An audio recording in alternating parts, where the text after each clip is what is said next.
সবার মতো আমিও বাবা বলে ডাকতে চাই। আমি আমার বাবাকে ফেরত চাই।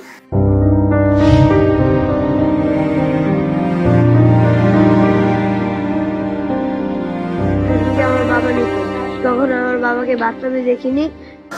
প্রতিটা মৃত্যু কষ্টের, কিন্তু যাদের স্বজন গুম হয়েছেন তারা জানেন কখনো কখনো মৃত্যুর চেয়েও ভয়াবহ কষ্ট গুমের অভিজ্ঞতায়। মৃত্যু মানে মৃতদেহটি অন্তত দেখা যায়, একটু ছুঁয়ে কেটে কেটে মনের কষ্ট কিছুটা কমানো যায়, কিন্তু গুম মানে স্বজন বেঁচে আছে নাকি কোথাও দুর্বিষহ নারকীয় যন্ত্রণায় আছে এমন দুশ্চিন্তায় কাটানো অহর্নিশি।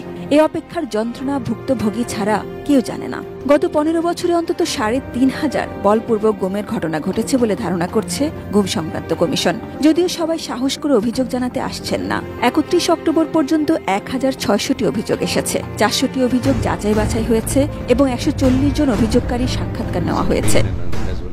মেজর জেনারেল জামান একেবারে স্পষ্ট ভাষায় কিছু সত্য তুলে ধরেছেন, যা আমাদের চোখ খুলে দেওয়ার মতন। তিনি বলেছেন, বাংলাদেশ সেনাবাহিনী কোনো আইন শৃঙ্খলা রক্ষাকারী বাহিনী নয়। তাদের মূল দায়িত্ব দেশের সার্বভৌমত্ব রক্ষা। তবে সরকারের অনুরোধে সেনাবাহিনী দুর্যোগ, বন্যা বা নির্বাচনের সহায়তা করে, সেটাও সীমিত সময়ের জন্য। তিনি আরও তুলে ধরেছেন, অনেক সময় সেনাবাহিনীর সদস্যদের অন্য সংস্থায় ডেপুটেশনে পাঠানো হয়। সেই সংস্থার আদেশ, কাঠামো এবং পরিবেশ একেবারেই আলাদা। ফলে যারা গুমের মতো অপরাধী জড়িত তারা হয়তো সেনাবাহিনীর সদস্য ছিলেন, কিন্তু কাজ করছিলেন অন্য কমান্ডের অধীনে। এই প্রশ্নগুলো অত্যন্ত গুরুত্বপূর্ণ। কে আদেশ দেয়, কে মনিটর করে, কারাই বা রাজনৈতিকভাবে এই ব্যবস্থাকে ব্যবহার করে? সবশেষে একটা বড় সত্য হচ্ছে, সেনাবাহিনী মানুষকে রক্ষা করে।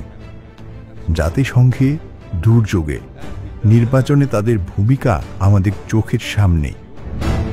সেই বাহিনী মানুষকে গুম করবে, এটা বিশ্বাসযোগ্য নয়। এটি এক ধরনের আত্মবিরোধিতা।